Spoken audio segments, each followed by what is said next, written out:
Life is good. Dish TV, dish नहीं dish क्यों है ये। राजेश मसाला, अब आएगा खाने में असली स्वाद। को powered by Quick Heal, special partner Be Natural और विंजो। गेम्स खेलो, कैश जीतो।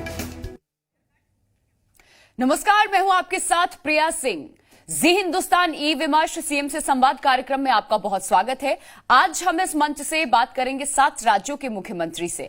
कोरोना काल में किस तरह से वो दूसरी लहर से निपट रहे हैं, किन मुश्किलों का सामना कर रहे हैं और किस तरह से केंद्र सरकार से उन्हें मदद भी मिल रही है, इस पर बात करेंगे। साथ ही तीसरी लहर को लेकर के राज्यों में क्या तैयारियां चल रही है, खास करके बच्चों को लेकर के, उनकी पढ़ाई को लेकर के, और फिलहाल कोरोना जिस तरह से काम पैर पसार रहा है और कोरोना से निपटने के लिए जिस तरह से काम हो रहा है उस पर भी हम नजर डालेंगे। लेकिन ग्रामीण क्षेत्रों में खतरा अभी भी बना हुआ है। कोरोना कम तो जरूर हुआ, तो उस बारे में मुख्यमंत्रियों के प्लान ऑफ एक्शन पे हम बात करेंगे और बात करेंगे कि कैसे आने वाले समय में वो अपने राज्य में इकोनॉमी को बूस्ट करने वाले हैं, रोजगार के लिए क्या कर रहे हैं। तो इन तमाम पहलुओं पर बात होगी और इसी कड़ी में मेरे साथ जुड़ रहे हैं इस मंच पर हरियाणा के सीएम मनोहर लाल खट्टर जी। बहुत बहुत स्वागत है आपका जी हिंदुस्तान में। तो चलिए सीएम से संवाद कार्यक्रम की शुरुआत मनोहर लाल खट्टर जी के साथ करते हैं। धन्यवाद प्रिया सिंह। सर, जिस तरीके से मौजूदा स्थिति की हम बात करें, कोरोना के सेकेंड वेव से पूरा हिंदुस्तान जूझ रहा है। मौजूदा हालात हरियाणा के क्या है और इससे उबरने के लिए, इससे निपटने के लिए क्या कुछ व्यवस्थाएं हरियाणा सरकार की तरफ से की जा रही हैं? देखिए प्रिया सिंह जी, ठीक कहा आपने कि जो दूसरी वेव है इसमें हरियाणा भी कोई अछूता नहीं रहा। मार्च से ये वेव शुरू हुई और 1-1.5 महीने में, 2 महीने में ही हमारी जो पीक है वो 1,16,000 एक्टिव केसेस तक पहुंच गई। और हम बहुत सावधान हैं इस सारे मामले में और सारी व्यवस्थाएं अपनी ठीक से बनाए हुए हैं। इस अपेक्षा से अधिक एक प्रकार से ये केसेस बढ़ने के बावजूद भी हमारे यहाँ हॉस्पिटल्स, हमारे यहाँ बेड्स, हमारे यहाँ दवाइयाँ, हमारी ऑक्सीजन, सब चीजों पर हमने कंट्रोल बनाया हुआ है और हमने इसमें एक व्यवस्थित ढंग से सारे काम को आगे बढ़ाया है। हमारे यहाँ प्रदेश में हमारे जो चिकित्सा और हेल्थ मिनिस्टर हैं श्री अनिल विज जी, उनकी देखरेख मॉनिटरिंग कमेटी बनाई है और एक कोर ग्रुप छोटा एक बना हुआ है जिसको मैं स्वयं साथ बैठ करके हर चीज को मॉनिटर करता हूं ताकि सारी चीजें ठीक से हमारे काबू में रहें। बिल्कुल मनोहर लाल जी, जिस तरीके से हरियाणा की हम बात करें, उन तमाम राज्यों से हरियाणा के बॉर्डर लग रहे हैं जहां पर इस वक्त कोरोना के मामले बहुत ज्यादा तेजी से सामने आते हमने देखे हैं, बढ़ रहे हैं। ऐसे में एहतियातन हरियाणा को महफूज रखना कि यहां भी कोरोना के मामले ना बढ़े, इसके लिए क्या कुछ व्यवस्था आप उन बॉर्डर एरियाज पे कर रहे हैं? और लॉकडाउन, जैसा कि प्रधानमंत्री जी ने भी कहा था कि आखिरी विकल्प है, लेकिन सर उस आखिरी विकल्प पे भी अब विचार किया जाने लगा, स्थिति ऐसी है। हरियाणा के संदर्भ में क्या आपकी तैयारी है? ये बात ठीक है कि हरियाणा की जो सीमाएं हैं वो इधर पंजाब से लगती हैं, चंडीगढ़ है, उत्तर प्रदेश है, दिल्ली है, राजस्थान है। तो ये सारे प्रांत ऐसे हैं जिनमें कोरोना जो है वो बहुत तेज गति से आगे बढ़ा है। लेकिन आखिर ये बीमारी ऐसी है कि इसका कोई सीमा तय करके बीमारी नहीं रहती है, तो ये तो सीमाएं पार करके बीमारी इधर से उधर जाती है। फिर भी सब लोग अपना अपना प्रयत्न कर रहे हैं इसको रोकथाम के लिए, हम भी अपना प्रयत्न कर रहे हैं रोकथाम के लिए। लॉकडाउन की बात आपने कही कि प्रधानमंत्री जी जैसा कहा कि एक आखिरी विकल्प हो सकता है। मेरा कहना है कि लॉकडाउन हमने मजबूरी में ये स्टेप लेना पड़ा है क्योंकि लॉकडाउन जो है सोशल डिस्टेंसिंग को बनाए रखने के लिए एक आवश्यक पहलू ऐसा लगता है। केवल लॉकडाउन से ही काम नहीं चलता है बल्कि इसमें जो भी क्यूरेटिव चीजें, जो उपचार के नाते से बीमारी के उपचार के लिए भी आवश्यक चीजें हैं वो भी हमको करनी है, उसमें भी हम लगे हैं। चाहे उसमें अस्पताल हैं, चाहे उसमें डॉक्टर्स हैं, बेड्स की संख्या है, ऑक्सीजन की सप्लाई है, दवाइयां हैं या निषेध नियमों का पालन, ये सारी चीजें भी इस कोरोना को रोकने के लिए बहुत आवश्यक है और उसमें हम बहुत पुख्ता हमने इंतजाम किए हैं। और अगर आसपास के प्रदेशों का असर हमारे ऊपर आया भी है, मानो वहां के पेशेंट्स हमारे हॉस्पिटल्स में आए हैं, तो हमने उनका भी इलाज किया है क्योंकि मानवता के नाते इन कामों को सीमाओं में रोकना ठीक नहीं है। इसलिए हमने मानवता के नाते कोई आसान नहीं किया है बल्कि सबका इलाज हम कर रहे हैं और सारी व्यवस्थाएं हमारी चाक चौबंद हैं। बिल्कुल, आप हर तरीके से बता रहे हैं कि सरकार यहाँ की सक्षम है, लेकिन शासन के साथ साथ साथ प्रशासन की भी बहुत बड़ी जिम्मेदारी होती है। उनकी भूमिका इस वक्त राज्य में कैसे है? लोगों को कितना वो जागरूक कर पा रही है? क्योंकि लोगों में जागरूकता के अभाव, हम फर्स्ट फेज में भी देख चुके थे, जो पहला कोरोना का वेव आया देश में, सेकेंड में भी हमने देखा है कि लोग बेधड़क सड़कों पर घूम रहे थे, या फिर लोगों को पता ही नहीं है, जब तक पता चलती तब तक बहुत देर हो जाती थी। तो ऐसे में प्रशासन की भूमिका सर कैसी है हरियाणा में इस वक्त? देखिए, इस बार पहली वेव की अपेक्षा दूसरी वेव में जो कुछ अंतर हमको देखने को मिला है, इस बार लोग भी अलर्ट ज्यादा रहे हैं, लोग सावधान रहे हैं। बल्कि जहां कहीं हमने लॉकडाउन जब नहीं भी लगाया था, लोगों की ओर से हमें एक प्रकार से रिक्वेस्ट भी आती थी, वो लोग हमको आग्रह भी करते थे कि हमको लॉकडाउन जैसी स्थिति लेकर के आनी चाहिए, ये जो खुला घूमना करना आना जाना इसको रोकना चाहिए। इस बार बाजारों ने भी हमारा सहयोग किया है, सब लोगों ने सहयोग किया, संस्थाओं ने सहयोग किया, कॉर्पोरेट ने सहयोग किया है, किसी प्रकार का कोई विरोध नहीं आया है। और जहां तक एडमिनिस्ट्रेशन की बात है, एडमिनिस्ट्रेशन भी इस बार मैं समझता हूं कि क्योंकि पहले का अनुभव हमारे सामने था, इसलिए सब लोगों ने एकजुट होकर के जो कोरोना वॉरियर्स इस रूप में काम कर रहे हैं, फ्रंट लाइनर्स इस रूप में काम कर रहे हैं, चाहे हमारा हेल्थ डिपार्टमेंट है, मेडिकल एजुकेशन डिपार्टमेंट है, होम डिपार्टमेंट है, अर्बन लोकल बॉडीज, ग्रामीण विकास, सब लोग जो फील्ड के लोग हैं वो डट करके काम में लगे हैं। और गांव-गांव में हमने टीमें बनाई हैं जिसमें घर घर जा करके और वो टेस्टिंग कर रहे हैं, और एक प्रकार से कोरोना को कैसे इसकी रोकथाम की जाए, हर व्यक्ति, चाहे वो समाज का व्यक्ति है, संस्थाएं हैं, हमारा एडमिनिस्ट्रेशन है, ब्यूरोक्रेसी है, सब उसमें डट करके लगे हुए हैं। मुझे लगता है कि इस सारे मामले में कहीं कोई कमी या कठिनाई महसूस नहीं हो रही है। बिल्कुल सर, देखिए गांव का आपने जिक्र किया है, और अब ये जो वेव है वो गांव की तरफ बड़ा तेजी से फैल रहा है। तो ऐसे में हरियाणा सरकार गांव को सुरक्षित रखने के लिए, वहां के ग्रामीणों को सुरक्षित रखने के लिए क्या कदम उठा रही है? ट्रेसिंग की हम बात कर रहे हैं, टेस्टिंग की हम बात कर रहे हैं, बड़े पैमाने पर सब कुछ हो रहा है सर। और गांव में अस्पतालों की क्या स्थिति है हरियाणा के भीतर? देखिए, हमारी गांव की व्यवस्थाओं में शहरों जितनी व्यवस्था तो भले ही नहीं है, लेकिन हमारी पीएचसीज हैं, सीएचसीज हैं, डिस्पेंसरीज हैं, जहां पहले तो एक प्रकार से कोविड की इलाज की तैयारी वैसे नहीं थी, लेकिन जैसे ही ग्रामीण क्षेत्रों में फैलने लगा है, तो हमने जितने भी सीएचसीज, हमारे यहाँ लगभग 150 कम्युनिटी हेल्थ सेंटर्स हैं, वहां भी 5 से लेकर के 25 ऑक्सीजन बेड्स ये हमने बढ़ाए हैं। कुछ गाँव के अंदर तो वेंटिलेटर्स तक भी हमने पहुंचाए हैं। जो स्टाफ थोड़ा कम था डॉक्टर्स का या पैरामेडिक्स का, वो स्टाफ भी हमने दिया है।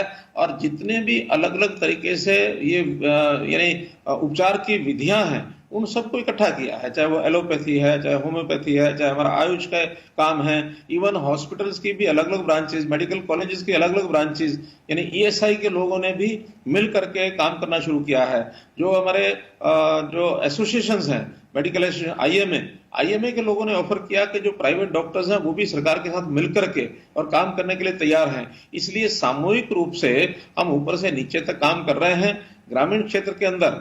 सर, अस्पतालों में अब क्या ऑक्सीजन पर्याप्त मात्रा में है? पूरे आपने बताया कि ग्रामीण क्षेत्रों के लिए किस तरीके से आपने तैयारी की हुई है, लेकिन हम बात करें शहरों की, वहां के अस्पतालों की, तो ऑक्सीजन की हरियाणा में क्या अभी भी किल्लत है, या दवाइयों की किल्लत है, या इसको आपने दुरुस्त कर लिया है? देखिए, एक 7 दिन पहले तक तो मैं कह सकता हूं कि ऑक्सीजन की मारामारी थी, ऑक्सीजन की किल्लत हमें आई थी, लेकिन हमने उसका कोटा बढ़वाया।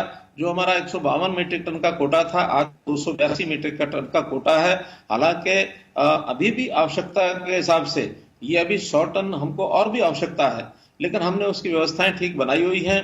और जब भी कभी खुले बाजार में हमको ऑक्सीजन मिल जाती है, वो भी हम लेते हैं। और हमने उसका जो वितरण है उसकी व्यवस्था ठीक बनाई है। प्रतिदिन उसका कोटा तय करके जितने पेशेंट जहां जिस जिले में होते हैं उसके हिसाब से उनको अगले दिन हम ऑक्सीजन देते हैं। और ऑक्सीजन की जो घरों में सप्लाई है, इसकी भी एक डिमांड जब हमको ध्यान में आई, तो जो इंडिविजुअल्स जिनको डॉक्टर के परामर्श पर ऑक्सीजन सिलेंडर चाहिए, वो हमने देने शुरू किए, उनका रजिस्ट्रेशन कराया। सामाजिक संस्थाएं लगभग 350 उनको रजिस्टर किया, घर घर में पहुंचा के आते हैं। न केवल संस्थाएं बल्कि हमारी जो पुलिस की पीसीआर होती हैं, देर सवेर यदि उनकी भी जरूरत पड़ती है तो सिलेंडर हम दूर दराज के गांव में उन पर भी भेजते हैं, ताकि किसी को आवश्यकता घर पर भी ऑक्सीजन की है तो वो हम भेज रहे हैं। साथ ही ऑक्सीजन के जो कंसंट्रेटर हैं, ये भी हमको पर्याप्त मात्रा में उपलब्ध हुए हैं।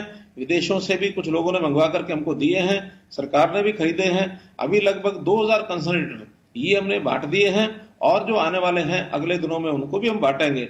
ऑक्सीजन की स्थिति हमारे यहाँ ठीक कंट्रोल में है। बिल्कुल, देखिए कोरोना के इस काल में हमने बहुत सारी चीजें सीखा है सर। एक तरफ हम जहां आत्मनिर्भर भारत की बात करते हैं, वैसे में हरियाणा का क्या योगदान है इसमें, इस आपदा की स्थिति में भी कैसे लोगों के लिए आप अवसर पैदा कर रहे हैं ताकि ये जो विकास का रफ्तार है वो बरकरार रहे, उस पे कोरोना का ब्रेक ना लग सके। देखिए, हर आपत्ति जो है अपने साथ एक अवसर, आपदा जो है अवसर लेकर के आती है। ये किसी को मालूम नहीं था कि किस प्रकार की परिस्थितियां कोविड के समय में बनने वाली हैं। हम एक दूसरे से यानी शारीरिक दूरी बना करके रखना, ये हमारी मजबूरी होगी। हम इकट्ठे नहीं बैठ पाएंगे, हम मीटिंग्स करेंगे तो वर्चुअल करेंगे, हमारी पढ़ाई स्कूल कॉलेज ये रुक जाएंगे। ऐसी सारी कठिनाइयों के बीच में से अब हमको अवसर मिले हैं। हमने चाहे शिक्षा का क्षेत्र हो, चाहे हमारा आर्थिक क्षेत्र हो, व्यापार हो, कृषि हो, उद्योग हो, सबकी व्यवस्थाएं पिछले 1.5 साल से हमने ठीक बनाई हैं। अगर मैं ग्रामीण क्षेत्र का कृषि जो हमारी अर्थव्यवस्था है उसका मैं अगर उल्लेख करूं तो ग्रामीण क्षेत्र के अंदर हमारी आर्थिक व्यवस्था जैसे पहले थी वो बरकरार है, क्योंकि किसान की उपज भी होती है, हम प्रोक्योरमेंट एमएसपी पर करते हैं, किसान को समय पर पैसा देते हैं। बल्कि इस बार तो हमने किसानों के खाते में सीधा पैसा भेजा है।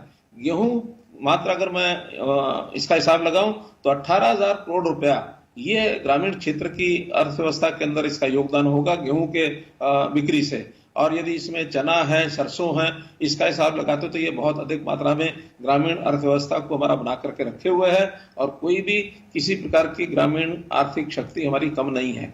शहरों का यदि हम हिसाब लगाते हैं, ये ठीक है, व्यापार में थोड़ा ये जो लॉकडाउन आदि की व्यवस्था बनी तो उसके कारण से हमको बाजार बंद रखने पड़ते हैं, तो व्यापार के अंदर थोड़ी कमी जरूर आई है। उद्योग के अंदर किसी प्रकार की कमी ना आए इसके लिए हमने पहले से व्यवस्थाएं बना के रखी हैं। जितने भी आवश्यक उद्योग हैं उनको लगातार चालू रखा है और सब में हमने शिफ्ट के हिसाब से और उनकी आवश्यक जो भी वित्तीय निषेध हैं उनको रखते हुए हमारे मजदूर जो काम में लगे रहें, उनका पलायन न हो, ऐसी सारी व्यवस्थाएं हमने ध्यान रखी। तो इस बार हमारे किसी भी शहर से पलायन आदि की जो पिछली बार हमको देखने को मिली थी, ऐसी कठिनाई आई थी, ऐसी कोई कठिनाई नहीं है, बहुत कम मात्रा में। और मैं समझता हूँ जितने मात्रा में गए हैं उतने तो सामान्य रूप से वैसे भी लोगों का आना जाना लगा रहता है। और फसल कटाई के बाद जो हमारे कृषि में लगने वाले मजदूर हैं वो सामान्यतः वापस जाते हैं। इसलिए आर्थिक दृष्टि से इस सारे विषय को कोरोना के इस पीरियड में, कोविड के इस काल में भी हमने बनाकर रखा है। और जितना एक आत्मनिर्भर बनाने के नाते से सरकारी योजनाएं, केंद्र सरकार की जो योजनाएं थी उन सब पर हम काम कर रहे हैं। 27 लाख करोड़ रुपए का पैकेज हमारे प्रधानमंत्री जी ने दिया था, उसमें से हमने उस समय तय किया था कि हम 10% का योगदान हरियाणा के लिए जरूर उसमें कराएंगे। अब चूंकि कोरोना में कुछ चीजें ऐसी हैं जिसका समय थोड़ा आगे पीछे हो सकता है, लेकिन ये आत्मनिर्भरता का जो एक टारगेट है उसको हम जरूर पूरा करेंगे। हरियाणा किसी भी ढंग से पीछे नहीं रहेगा। उद्योग हो, व्यापार हो, कृषि हो, कोई भी क्षेत्र हो, उसमें आगे बढ़ेंगे। बिल्कुल। और सर इन सब के बीच में एक चीज हमने देखा, हम ई मोड पे ज्यादा आ गए और उसी माध्यम से आज मेरी और आपकी मुलाकात भी हो रही है, इस मंच पर आप हैं। तो ऐसे में सबसे ज्यादा जो शिक्षा क्षेत्र है उसको प्रभावित भी कोरोना ने किया है, क्योंकि स्कूल कॉलेज बंद करने की नौबत आ गई, बच्चे पूरी तरीके से अब ऑनलाइन क्लासेस पे डिपेंड हो चुके हैं। तो हरियाणा के हर एक बच्चे तक उसको ऑनलाइन क्लासेस की सुविधा मिल सके, सहूलियत मिल सके, इस क्षेत्र में आप क्या कुछ कर रहे हैं? और अभी तो जिस तरीके के आसार और जैसे स्थिति बने हुए हैं उसको देख के यही लगता है कि अभी आगे भी ये स्कूल कॉलेज अभी कुछ वक्त तक के लिए बंद रहेंगे, तो उनकी पढ़ाई सर कहीं से भी प्रभावित ना हो या फिर भविष्य उनका खराब ना हो, इसको देखते हुए क्या कदम आपकी सरकार की तरफ से उठाए जा रहे हैं? क्या व्यवस्था है शिक्षा को लेकर के? देखिए, वर्तमान में जैसी स्थितियां चल रही हैं इसके हिसाब से हमने व्यवस्थाएं तो की हैं। भविष्य में ये कितना और ज्यादा ये खतरनाक होगा या सामान्य स्थितियां बनेंगी इसके बारे में तो हमें से कोई भी नहीं कह सकता, निश्चितता है। फिर भी जो ये 1.5 साल का दौर चला है इसके अंदर विद्यार्थियों की शिक्षा ये ऑनलाइन हो, इसके लिए हमने बच्चों को टैब्स भी बांटने शुरू किए हैं। हमारे 8वीं से लेकर 12वीं तक के जो बच्चे हैं उनको टैब्स दिए गए हैं ताकि जो लेसन्स हैं वो उसके अंदर उनको पहले से अपलोड करके दे दी जाए, उसमें से पढ़ सकते हैं। ऑनलाइन शिक्षा के लिए हमने सारी व्यवस्थाएं की हैं और कई हमारे क्लासेस जो हैं वो चैनल्स के माध्यम से भी उनकी हम पढ़ाई कराते हैं। बहुत से ऐसे जो स्वयं पाठन करने के नाते से लाइब्रेरी की व्यवस्थाएं हैं इसको हम गांव-गांव में बढ़ा रहे हैं। ऑनलाइन लाइब्रेरीज इसकी भी स्थापना की जा रही है, ताकि व्यक्ति अपना घर बैठ करके भी अपनी पढ़ाई की व्यवस्था कर सके। तो ऐसे बहुत से यानी हायर क्लासेस के जो लेक्चर्स हैं, हमने जो उनके प्रोफेसर्स हैं उनके माध्यम से लगभग 4000 उनके पाठ्यक्रम के लेक्चर्स इसको ऑनलाइन करके लोड कर दिया है, अपलोड कर दिया है, ताकि अपनी इच्छा के हिसाब से कोई भी बच्चा, कोई भी स्टूडेंट वो अपने पाठ्यक्रम के हिसाब से अपनी पढ़ाई को वो घर में बैठ करके कर सकता है। और जैसा कहते हैं, आवश्यकता आविष्कार की जननी है, तो जैसी आवश्यकताएं आई हैं इस हिसाब से वो आविष्कार आगे होते चले जाएंगे। हमने वर्चुअल क्लासरूम्स इसकी भी व्यवस्था की है, ताकि ऑनलाइन शिक्षा में उन वर्चुअल क्लासरूम से कहीं भी टीचर बैठ करके और क्लासरूम के अंदर इस प्रकार का सोशल डिस्टेंसिंग के माध्यम से बच्चों को दूर दूर बैठा करके ऐसे वर्चुअल क्लासरूम्स में भी शिक्षा वो दे सके। तो व्यवस्थाएं हमने प्राप्त की हैं और आवश्यकता पड़ने पर इसको आगे बढ़ाएंगे, लेकिन विद्यार्थियों की शिक्षा को किसी प्रकार से हम यानी उनका हर्जाना नहीं होने देंगे। परीक्षाएं भी जो है वो भी ऑनलाइन ये करने की सारी योजना बनी है। इस बार 10वीं की परीक्षाएं हम नहीं ले रहे, लेकिन जो +2 की परीक्षाएं हैं उनको ऑनलाइन परीक्षाएं ली जाएंगी, ताकि विद्यार्थी की योग्यता वो भी बनी रहे। बिल्कुल, क्योंकि हमने देखा एकेडमिक ईयर के वक्त में ही ये कोरोना का प्रकोप सबसे ज्यादा देखने को मिला। पिछले साल की भी बात करें, इस साल की भी बात करें, और थर्ड वेव को लेकर के अभी से ये संकेत दिए जा रहे हैं कि हमें तैयार रहना होगा। तो सर, उसकी तैयारी राज्य सरकार क्या कर रही है? क्योंकि हमें कुछ महीना मिला था, लेकिन शायद हमने तैयारी इतनी अच्छी नहीं की थी, जिसका नतीजा हमें इस वक्त देखने को मिला कि संभलने का वक्त तक नहीं दिया इस कोरोना ने, और कैसी स्थिति रही। तो थर्ड फेज को लेकर के अब क्या आपके पास भी तैयार है योजनाएं आपकी? क्या कुछ है कि राज्य में कोरोना इस तरीके से फैले ना, लोगों को इतना ज्यादा नुकसान ना पहुंचा पाए? देखिए, थर्ड वेव की जहां तक बात है, अब ये बात तो ठीक है कि थर्ड वेव आएगी नहीं आएगी, आएगी तो कितनी वो खतरनाक होगी, किस सीमा तक वो प्रभाव डालेगी, इसके बारे में भविष्य की अनिश्चितता है। हमारा तो एक ही ध्येय वाक्य है कि hope for the best and be prepared for the worst also. इसलिए अगर कोई वर्स्ट ऐसी स्थिति बनती है तो हम उसके लिए भी तैयार रहेंगे। और पूरा, मैं समझता हूँ पूरा समाज इस समय उसमें इस लड़ाई को लड़ने के लिए एकता का भाव ये बड़ा जबरदस्त दिख रहा है। हेल्थ की जितने भी डिपार्टमेंट है इसको और सुदृढ़ बनाएंगे, चाहे हॉस्पिटल बनाने की बात हो, चाहे बेड्स की व्यवस्था बढ़ाने की बात हो, ऑक्सीजन की बात हो, दवाइयों की बात हो। दवाइयां भी, जो कि काफी बड़ी बीमारियों की ऐसी दवाइयां ऐसी हैं जो बाजार के अंदर से गायब हो गई हैं। अभी अभी जैसे ब्लैक फंगस नाम से एक नई बीमारी खड़ी हो रही है, इसकी दवाई पहले चलती थी वो भी बाजार से गायब हो गई है। लेकिन हम निवेदन कर रहे हैं, जो दवा निर्माता है, खास करके इसमें केंद्र सरकार की बड़ी भूमिका है। हम लगातार केंद्र सरकार से भी अपना संबंध बनाए हुए हैं, और हमारे जो हेल्थ सेक्रेटरी हैं, केंद्रीय हेल्थ सेक्रेटरी से, हमारे मंत्री, केंद्रीय मंत्रियों से, मैं स्वयं भी प्रधानमंत्री जी से, हमारे गृह मंत्री जी से लगातार इन टच रहता हूं, ताकि कोई भी नई हमारी कठिनाई उनको बता सकें और उनका सहयोग हमको प्राप्त हो। मैं समझता हूं तीसरी वेव भी आती है, उसमें से इन सब मल्टीपल एफर्ट्स के माध्यम से हम उसके ऊपर विजय प्राप्त करेंगे। सर, वैक्सीनेशन कितने बड़े स्तर पे हरियाणा में ड्राइव किया जा रहा है? देखिए, वैक्सीनेशन हमने 45 से ऊपर, ये तो लगभग 70% लोगों का, 45 साल से ऊपर के लोगों की वैक्सीनेशन सिंगल डोज हो चुकी है। डबल डोज लगाने की प्राथमिकता में रखी है कि अब जो हमारे पास वैक्सीनेशन के इंजेक्शन आएंगे, पहले डबल डोज का काम पूरा करेंगे और उसके बाद 18 से लेकर 45 तक, इसके लिए भी हमने पहली खेप में 50 लाख इंजेक्शन का ऑर्डर दिया था। क्योंकि अभी उपलब्धि इंजेक्शन की कम है, तो इस नाते से हमको सप्लाई भी कम हुई है। हम उसका ग्लोबल टेंडर निकालने जा रहे हैं, ताकि बाकी कंपनियां अभी 10 दिन या 15 दिन तक, जब तक ग्लोबल टेंडर फाइनल नहीं होता, तब तक और कंपनियां भी मुझे लगता है भारतवर्ष में रजिस्टर हो जाएंगी। अभी तो 3 ही कंपनियां हैं, 2 पहले से अपने भारतवर्ष की हैं, एक उसमें स्पुतनिक और जुड़ गई है। तो इसके अलावा भी कुछ कंपनीज ने, जो देश दुनिया की और देशों की कंपनीज है, उन्होंने रजिस्टर कराने के लिए कहा हुआ है। तो ऐसी अगर कंपनी बढ़ती है तो हमको लगता है कि 10-15 दिन के अंदर जितनी आवश्यकता हमको होगी वो उपलब्ध हो जाएगी। और हमारे पास 2000 सेंटर्स हैं, वैक्सीनेशन सेंटर्स। उन सब सेंटर्स के ऊपर हम अभी भी लगभग 1 लाख इंजेक्शन तक डेली हमारा लगता है। लेकिन यदि हमको वैक्सीन उपलब्ध होती है तो हम इसको और अधिक संख्या में बढ़ा सकते हैं, लगभग 3 लाख तक भी हम डेली जा सकते हैं। सर, एक तरफ देश में कोरोना सेकेंड वेव हम सब देख रहे हैं, जूझ रहे हैं उससे इस वक्त, लेकिन बात करें हरियाणा की, उसके आसपास के बॉर्डर की, तो अभी भी जो बीते साल किसान आंदोलन शुरू हुआ था, उसके अभी भी जो किसान नेता हैं वो उस बॉर्डर पे डटे हुए हैं और किसान वहां पे डटे हुए हैं। अनिल विज जी ने भी, जैसा कि आपके मंत्री ने बयान दिया था कि वहां वैक्सीन लगवाने के लिए भी किसानों ने मना कर दिया था। सर, इन सब का हरियाणा पे भी असर देखने को मिल सकता है इस पेंडेमिक सिचुएशन में भी, लेकिन इन किसान नेताओं को जितनी समझाने की सरकार कोशिश कर रही है वो नहीं देखने को मिल रहा है, बल्कि उनकी तरफ से अल्टीमेटम दिया जा रहा है। इस पेंडेमिक में भी वो बैठे हुए हैं वहां पे, बहुत खतरनाक साबित हो सकता है सर हरियाणा के लिए भी। काफी हद तक आपकी बात ठीक है प्रिया सिंह जी, क्योंकि ये दो अलग अलग विषय हैं। एक उन किसान नेताओं ने जो कुछ अपनी मांगे रख करके इस किसानों के आंदोलन का आह्वान किया हुआ है, उनकी मांगे हैं उसको पूरा करो, जब तक मांगे पूरी नहीं होगी तब तक नहीं उठेंगे, वो एक प्रश्न है। दूसरा प्रश्न है कि कोरोना का ये जो महामारी का विषय आया, ये शायद उनको आंदोलनकारियों को भी पता नहीं था कि इस प्रकार की बीमारी आ जाएगी और इसके फैलने के जो सिस्टम है वो इकट्ठे बैठने से ज्यादा फैलेगा, इसका आभास उनको रहा नहीं होगा।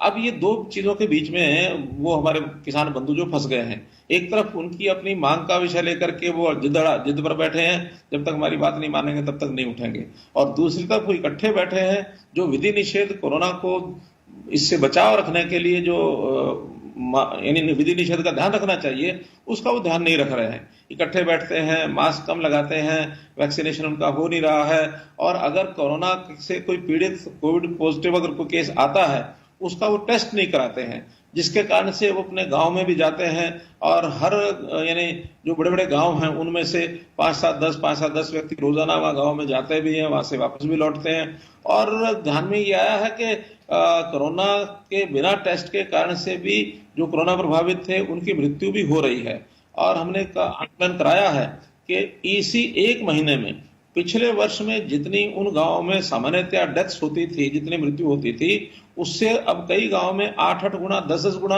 पिछले एक महीने में हुई है। कहीं 15, कहीं 18, कहीं 20-20 मृत्यु भी एक गांव में हुई है, जो पहले 2-3-4 ही होती थी। तो अब ये एक विषय ऐसा है जो उनके मन में एक शंका तो पैदा हो गई है कि इसके कारण से हम जो है कठिनाई में फंस गए हैं, कैसे इसमें दूर हटा जाए। एक तरफ उनके यहाँ कुआं, दूसरी तरफ खाई, ऐसा बना हुआ है। एक तरफ कोरोना है, उससे प्रभावित हो रहे हैं, दूसरे तरफ आंदोलन की जिद बनी हुई है कि हम उठ के आएंगे नहीं। हमारी सब अपील के बावजूद भी अभी वो बात को समझ नहीं रहे हैं।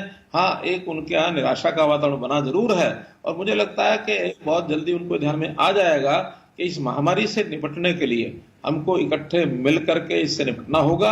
आंदोलन एक सरकार के साथ उनकी लड़ाई हो सकती है, वो उसको बाद में आपस में बैठ कर सुलझा सकते हैं, लेकिन इस कोरोना महामारी में मिलकर के लड़ाई लड़नी चाहिए। उनको टेस्ट भी कराने चाहिए, उनको वैक्सीनेशन का टीका भी लगाना चाहिए। ऐसे मैं कई बार अपील पहले भी कर चुका हूं, आज भी आपके माध्यम से उनको अपील करता हूं। बिल्कुल, बहुत शुक्रिया सर आपका, और उम्मीद करते हैं कि जल्द ही हरियाणा कोरोना मुक्त हो और जो तैयारियां आपकी है कि तीसरे वेव से भी निपटने के लिए वो तैयारियां भी जल्द से जल्द दुरुस्त हो। बहुत शुक्रिया, धन्यवाद। तो हरियाणा के सीएम मनोहर लाल खट्टर को आप सुन रहे थे। अभी हम एक छोटे से ब्रेक के लिए रुकेंगे और थोड़ी देर में जी हिंदुस्तान ई विमर्श सीएम से संवाद कार्यक्रम में मेरी सहयोगी शालिनी कपूर तिवारी के साथ जुड़ेंगे पंजाब के मुख्यमंत्री कैप्टन अमरिंदर सिंह जी।